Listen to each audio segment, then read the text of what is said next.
In today's video, I'm going to teach you how to effectively use Google and great Notion support services to manage a trading journal.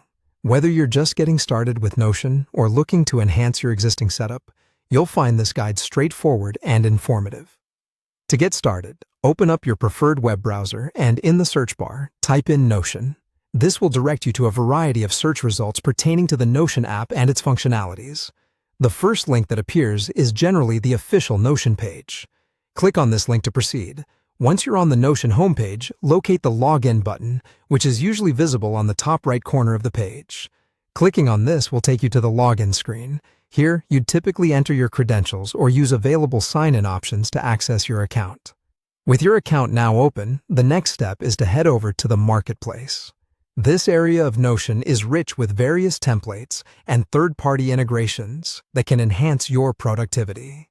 Click on Marketplace, which can usually be found within the main navigation menu or the sidebar. Once inside the Marketplace, take advantage of the search functionality. Type in Trading Journal in the search bar. This query will generate a list of tailored templates designed for tracking and analyzing your trades effectively. Find a template from the list that suits your needs and click on it. Normally, these template pages provide detailed information about the functionalities and structure of the template. Spend a little time reviewing these details to ensure it aligns with your requirements. If the template looks good to you, go ahead and click on the Add button, which is often prominently displayed.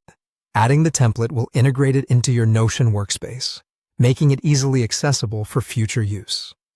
Now that the template is part of your Notion setup, head back over to your main Notion dashboard or sidebar. You should see the newly added Trading Journal template listed there.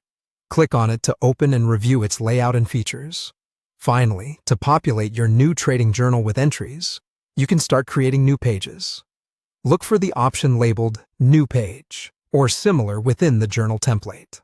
Clicking this will allow you to add individualized records for each of your trades. And there you have it. With just a few simple steps, you've set up a comprehensive trading journal using Notion. This will help you keep track of your trading activities in a detailed and organized way, enhancing both your efficiency and effectiveness. Remember, practicing regular updates and reviews of your trading journal can significantly aid in improving your trading strategies over time. Thank you for following this guide, and happy journaling.